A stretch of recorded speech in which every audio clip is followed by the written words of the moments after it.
Thank you for joining me and my guests on About Fundraising the Podcast. I'm Diana Marquis, host of About Fundraising the Podcast and founder and chief strategist for DM Group Consulting.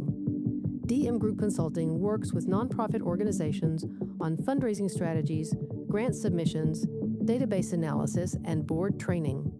Give me a call or send me an email to schedule your free half-hour consultation. My team and I are here to help you and your organization thrive. Here we are, our third and final episode on end-of-year fundraising. In episode 1, I shared with you statistics on end-of-year giving, such as most nonprofits receive 25 to 30% of their annual budget in the fourth quarter of the calendar year. I gave you some tips on creating your ask messages. The key point to remember is why donors give. They want to feel good about helping others. They want to connect with something positive, and they want to take advantage of tax deductions. I also touch on preparing your database and giving donors multiple options to support your agency. Episode 2 covered creating your timeline and setting your goals. Episode 3 will wrap up with making the most of thanking your donors with authentic gratitude. I'm Diana Marquis, a professional fundraiser with more than 25 years' experience in the field. I've been part of a large team of fundraisers where we raised millions of dollars for an international nonprofit, and I've been a team of one, responsible for the whole annual operating budget on my own. Size doesn't matter. Fundraising basics are the same, and that's where we will focus as we talk about end-of-year appeals.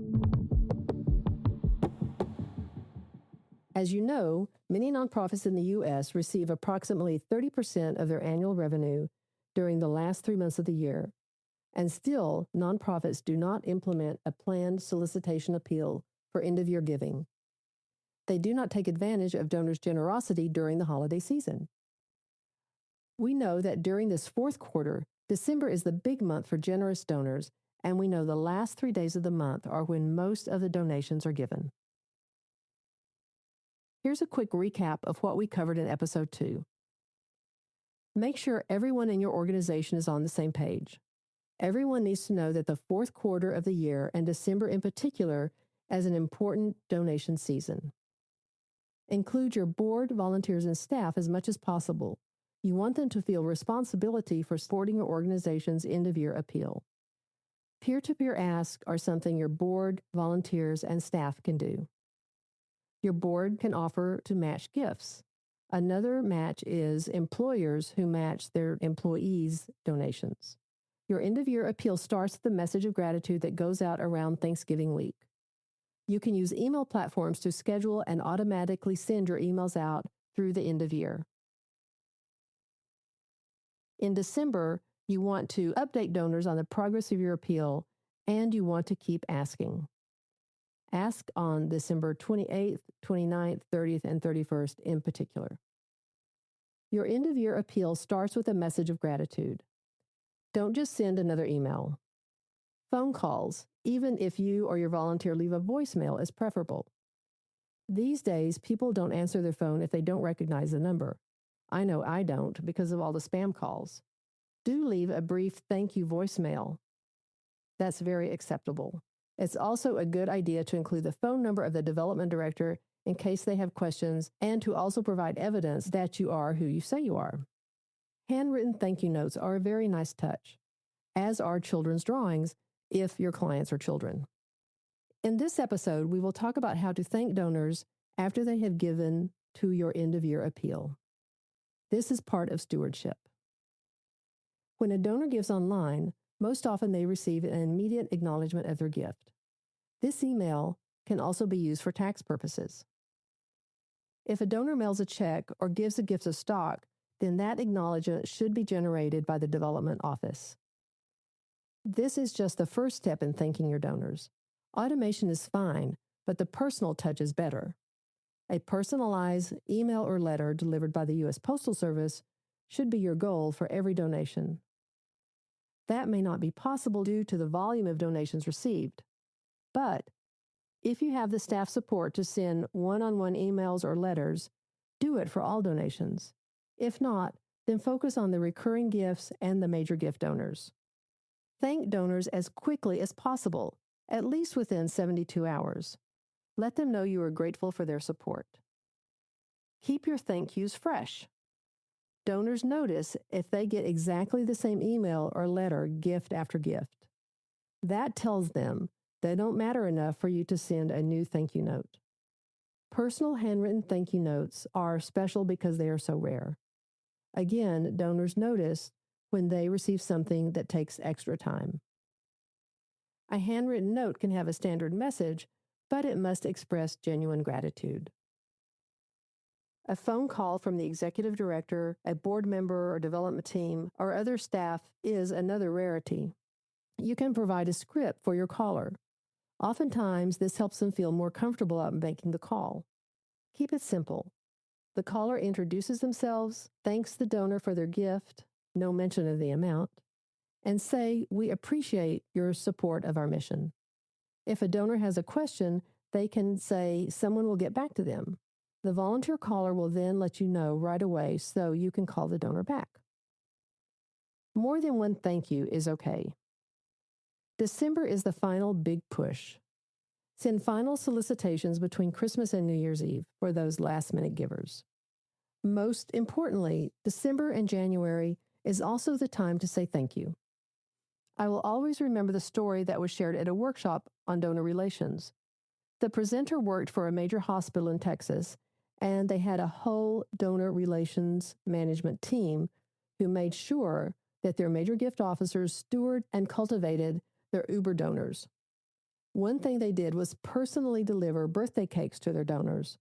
But the really big thank you was for a donor who gave the hospital a plane so they could transport their patients to other more specialized hospitals. The only stipulation from this donor was that they wanted to be the first to ride in the airplane. So this major gift officer arranged to have a giant bow put on the plane so they could have a photo op before taking off on that inaugural flight. Birthday cakes and airplanes may be a stretch for many of us, but the idea of making it special for the donor is something we all can do.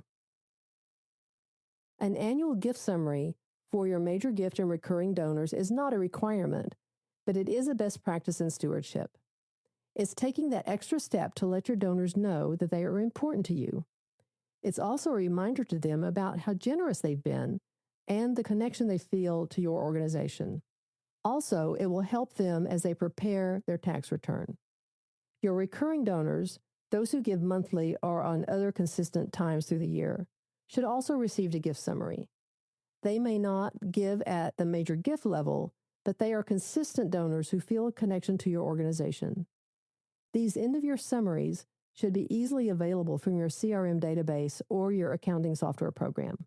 These reports on individual donors should show each gift by date and designation for your fiscal or calendar year. Here are a few things to remember as you pull your reports. Is there more than one donor per household? Did they give through their donor advised fund?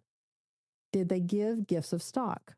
Did they give any in-kind donations? Did their employer donate a matching gift? This would be a soft credit for your donor. Make sure there are no duplicate records. And make sure the contact information is up to date. Two different experiences come to mind when I was preparing and sending out these reports. One was a donor who called to complain that they didn't receive the report soon enough to prepare their taxes, and another donor called to thank us for sending it out so timely. You can't please everyone. Another report to share with donors in January is an impact report. This is like an annual report, brief and to the point. Use graphics to illustrate dollars raised and how funds were used for programs, general operating, or other special projects. A 2-year comparison is even better. This should already be drafted, so all you need to do is fill in the final numbers. Donors like to know that their dollars were used for the most good. Sending these reports to your individual donors is also another opportunity to say thank you. This is also a good piece of information to share with your foundation and corporate donors. Remember this rule of thumb: 7 touches or contacts before the next ask. This includes your newsletter, social media post, in-person events, and other ways you communicate with your donors. Here's a recap of what we covered in today's episode number 3. Thank your donors within 72 hours of receiving their donation. Don't just send another email. Automation is fine, but the personal touch is better. A personalized email or a letter delivered by the U.S. Postal Service should be your goal for every donation. Keep your thank you fresh. AI can help with this. Send final solicitations between Christmas and New Year's Eve for those last-minute givers. As soon as possible after the end of the year, send an electronic impact report to all donors.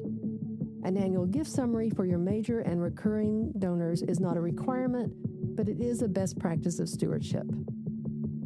My team at DM Group Consulting can help you with your annual fundraising plan, and you can always contact me for a free discovery call. See the link in the showcase. I'm Diana Marquis, host of About Fundraising, the podcast, and founder, chief strategist of DM Group Consulting, where we work with nonprofit organizations on fundraising strategies, grant submissions, and database analysis. All 3 episodes of End of Year Fundraising Success are available on all podcast platforms, as well as my website, dmgroupconsulting.com. Happy fourth quarter and a successful end of year appeal. Thanks for joining me.